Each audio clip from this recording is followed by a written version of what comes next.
దయాకర్ గారు టీఆర్ఎస్కు వచ్చిన తర్వాత టీడీపీ నుంచి మీకు ఆఫర్ రాలేదా? టీడీపీకి ఇక్కడ ఏముందన్న అంటే అదే ఇక్కడ మళ్ళీ అడగాలి అంతకు ముందు అడిగారు. ఇప్పుడు ఎప్పుడైతే మేము టీఆర్ఎస్లో చేరకముందు అప్పుడు అడిగినప్పుడు మా ఆయన అన్నారు మాకు చేరే ఉద్దేశం లేదు, కానీ మేమేమన్నామంటే ఒక ముఖ్యమంత్రి స్థాయి నాయకుడు 9 సంవత్సరాలు ముఖ్యమంత్రిగా ఉన్నాడు, ఒక పార్టీకి అధినేత, ఆయన ఒక గౌరవంగా పిలిచినప్పుడు వెళ్ళి కలవండి, మనం వెళ్ళడం వెళ్ళకపోవడం తర్వాత విషయం, అది పద్ధతి కాదు, మర్యాద కూడా కాదు అని చెప్పాం మేము. వాళ్ళ అన్నయ్య ఇప్పుడు ఏది కూర్చున్నా కూడా మేము అందరం కూర్చొని ఒకసారి డిస్కషన్ ఉంది, పాప నేను వాళ్ళ అన్నయ్య తను. అప్పుడు అన్నప్పుడు సరే అని టైం తీసుకున్నారు. ఒక అబ్బాయి ఎవరో లోకేష్ ఫ్రెండ్ అట, పిల్లోడు ఏదో వెహికల్ తీసుకొని వచ్చిండు, వెహికల్లో వెళ్ళాడు. ఆ కారు పోగానే అసలు సెక్యూరిటీ వాళ్ళు కూడా ఎక్కడ ఆపలేదట, డైరెక్ట్ ఆయన కూర్చున్న రూమ్ కాడికి పక్క రూమ్కి ఉంటుందట, అక్కడ ఆపిందంట. పక్క రూమ్లో ఉన్నాడట. 5 మినిట్స్లో వచ్చి అడిగిందంట, మురళి ఇట్లా ఇలాంటి నాయకుడు నాకు కావాలి, పార్టీలోకి రా అని చెప్పేసి. అంటే దయాకర్ రావు ఉన్నాడు కదన్నా, ఒక్క వరలో 2 కత్తులు ఎట్లా ఉంటాయి, ఉండవు కదా అని ఈయన చెప్పాడు. చెప్తే ఆయన అన్నాడంటే దయాకర్ రావు ఉండడు ఇప్పటికీ, అప్పుడు రాజశేఖర రెడ్డి చనిపోయాడు, వీళ్ళు కిరణ్ కుమార్ రెడ్డి వాళ్ళకి ఇట్లా ఉండే కదా, దయాకర్ రావు ఆల్రెడీ కాంగ్రెస్ వాళ్ళతో మాట్లాడుకున్నాడు, వెళ్ళిపోతాడు అని చెప్పి అన్నాడంట. సరే అన్న ఏదున్నా కూడా మేము ఇంట్లో మాట్లాడుకుంది డెసిషన్ చెప్పు, మళ్ళీ నాకు ఏ డెసిషను నేను తర్వాత చెప్తాను వచ్చేసిండు ఆయన. తెల్లారి ఈయనకు ఎవరు ఎట్లనో అయిపోయి వాడెట్లొస్తాడు వీడెట్లొస్తాడు, నేనే తెలుగుదేశం పార్టీని కన్నది నేనే, పెంచింది నేనున్న కాడికి ఎట్లా వస్తాడో నువ్వు అని పెద్ద ప్రెస్ మీట్ పెట్టాడు.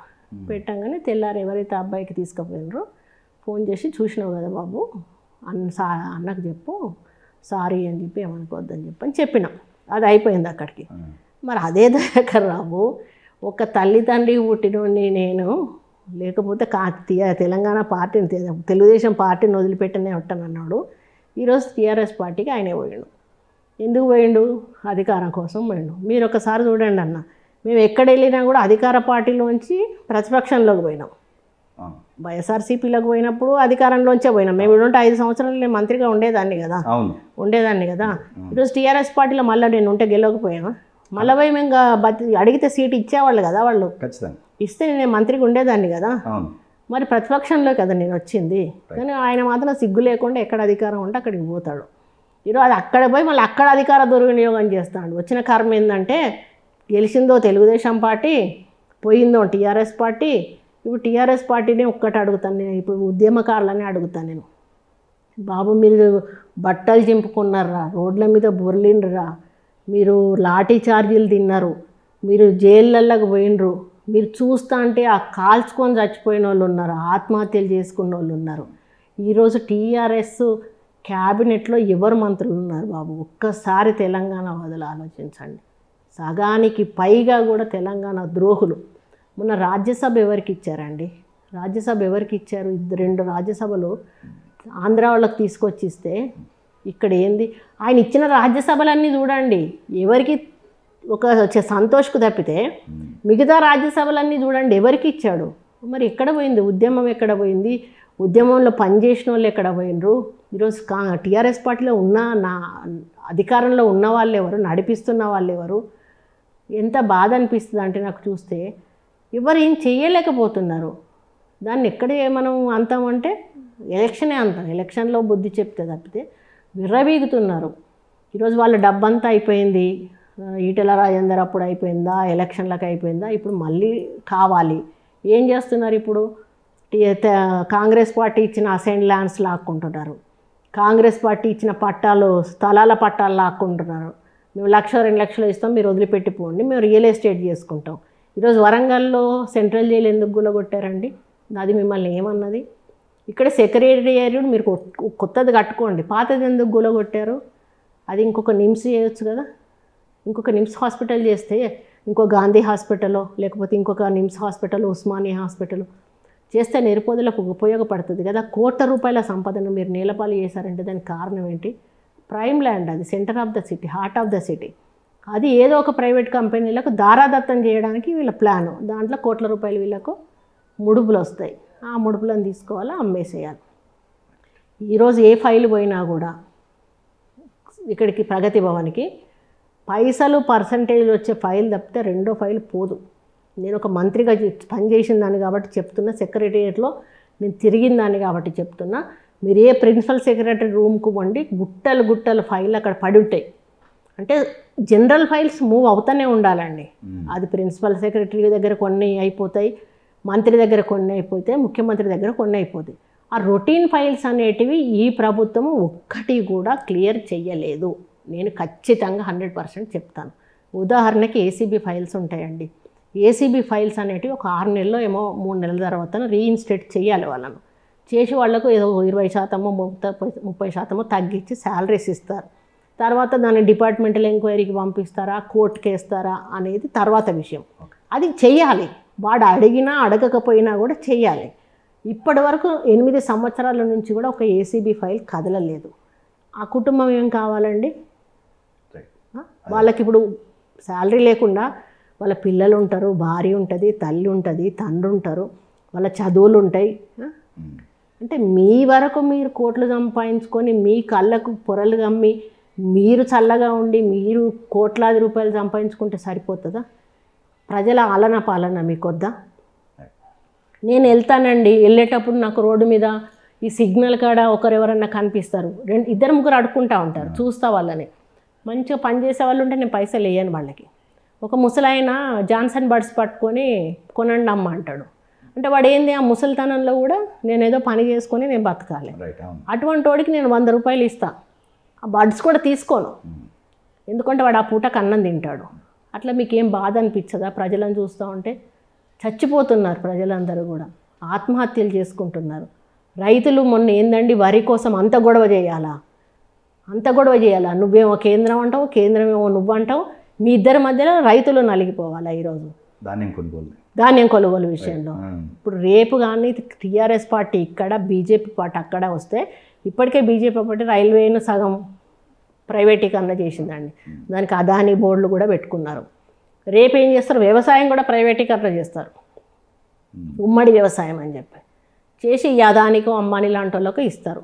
ఇచ్చినాక రైతు ఏమవుతాడు అంటే కూలీ అవుతాడు. అక్కడ వీళ్ళందరూ మిషనరీలు పెట్టేస్తారు. మిషనరీతో అయ్యే పని అంతా మిషనరీ చేస్తుంది.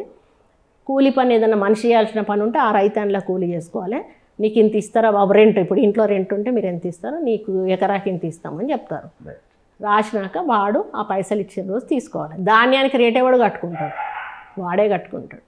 ఇప్పుడు రైతుకు గిట్టుబాటు ధర ఇప్పుడు రాదు, కానీ అప్పుడు 8,000 అయినా కూడా వస్తాయి, వాళ్ళు అమ్ముకుంటారు. వాళ్ళు ఇంకా కోటీశ్వర్లు అవుతారు. రైతు మాత్రం ఇట్లా అడుగు తింటూనే ఉంటాడు. రాజశేఖర రెడ్డి గారు అనేవాడు, రైతు అనేవాడు ఇట్లా పెట్టాలి, ఇట్లా చేయి చాపొద్దు. నేను ఒకటి చెప్తా, రైతు సన్నబియ్యం పండిస్తాడండి, తింటాడా? తినడు. అది అమ్మేసి కంట్రోల్ బియ్యం తెచ్చుకొని తింటాడు. అది రైతు అంటే. ఈరోజు ఆ రైతు ఉసురు పోసుకున్నాడు కేసీఆర్. రైతు ఉసురు పోసుకున్న వాళ్ళు ఇప్పుడు కేంద్రం కూడా రైతు ఉసురు పోసుకుంది. ఇద్దరు కూడా ఈసారి గద్దె దిగుతారు. వీళ్ళు ఎక్కితే మాత్రం ఇంకా భారతదేశము తెలంగాణ మొత్తం కూడా ప్రైవేటీకరణ అయిపోతుందండి. ఇంకా మన చేతుల్లో ఏమీ కూడా ఉండదు. మీరు జగన్మోహన్ రెడ్డి గారిని రాజశేఖర రెడ్డి గారిని దగ్గరగా చూశారు. కంపారిజన్ చేస్తే ఇద్దరిలో ఎలాంటి వ్యత్యాసం? జమీన్ ఆస్మాన్, భూమికి ఆకాశానికి ఉన్నంత తేడా. అంటే మేము అంతకుముందు ఎప్పుడు జగన్మోహన్ రెడ్డిని రాజశేఖర రెడ్డి గారు ఉన్నప్పుడు కలవలేదు. ఆయన కొడుకు అంటే ఆయన లక్షణాలతో ఉంటాడేమో అనుకున్నాము, కానీ ఆయనకి అసలు పొందుతాను లేదన్న. అంటే ఆయన రాజశేఖర రెడ్డి గారు మనం ఎదుగుతా అంటే సంతోషపడేవాడు. మమ్మల్ని అనేవాడు ఊరికి, సోనియా గాంధీ నిన్ను గుర్తుపడుతుందమ్మా, మీరు వెళ్ళే ఢిల్లీలో ఎందుకు కలవకూడదు, నేను పోయినప్పుడు అలా అడుగుతుందమ్మా అంటే, మాకేం అవసరం అన్నా, మీరున్నారు, టికెట్ ఇచ్చేటోళ్ళు మీరు, మాకు అక్కడికి పోవాల్సిన అవసరం. ఈరోజు వరకు మాకు ఢిల్లీలో ఎవరెక్కడ ఉంటారో కూడా తెలియదు. అట్లా మేము ఒకరిని నమ్ముకొని ఇక్కడే ఉన్నాము. కానీ ఆయన అట్లా కాదు, ఎదుగుతే అభద్రతా భావంగా ఫీల్ అవుతాడు. ఎవరన్నా ఎదుగునున్న వాళ్ళు ఉంటే కష్టం అన్నట్టు ఆయనకి. ఆయనది ఆ స్వభావం. ఒక రకంగా రాజశేఖర రెడ్డి గారు మీ జీవితంలోకి ఎంటర్ అయిన తర్వాత ఈ పోలీసులు కావచ్చు, లేకపోతే వీటికి సంబంధించి కొంచెం తగ్గినాయి అనుకోవచ్చు, అంతేనా? ఆయన ఉన్నప్పుడు కూడా పెట్టారన్న, కాకపోతే కొంచెం ప్రొటెక్షన్ ఉండేది. అదే ఒక నాయకుడు ఉన్నాడు అనేటువంటి మాకు భరోసా ఉండేది, ధైర్యం ఉండేది.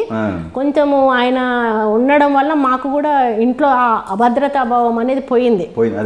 ఆయన ఏముండేది, నేనున్నా అమ్మ అనే ఒక మాట చెప్పేవాడు, నేనున్నా, నువ్వేం భయపడకు, ఒకసారి ఇదే ప్రతాప్ రెడ్డి కేసులో ఇట్లనే తిప్పి గొడవలు చేస్తూ ఉంటే అసలు అంతకుముందు గన్మెన్స్ ఇప్పించారు ఆయన, మాకు గన్మెన్స్ తీసేశారు కదా, తీసేస్తే అసెంబ్లీలో గొడవ అయింది. గొడవ అయితే ఆయనే మళ్ళీ నువ్వు మాట్లాడు, నేను మాట్లాడి పెట్టిపిస్తా అని ఆ రోజు పెద్ద గొడవ చేపించి మళ్ళీ గన్మెన్లను పెట్టించారు. అప్పుడు ఆయన నిండు అసెంబ్లీలో చెప్పాడు, ఏదైనా కూడా మురళి ఏం చేసినా నేను బాధ్యత తీసుకుంటాను. అది జరిగినాక ఒక వారం 10 రోజుల్ని మర్డర్ అయింది.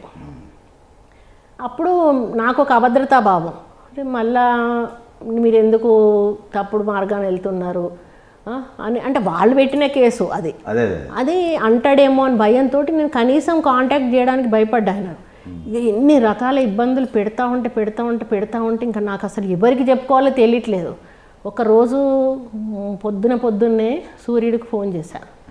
ఫోన్ చేసి సూర్యుడు అన్నున్నాడా అన్నగానే వెంటనే అన్నకి ఇచ్చారు రాజశేఖర్ రెడ్డి. అసలు ఒక 10 నిమిషాలన్నా ఆగకుండా ఏడుస్తానే ఉన్నా నేను. ఏడ్చినంతసేపు ఏడ్చినాక ఆగినాక చెప్పమ్మా అని అన్నాడు.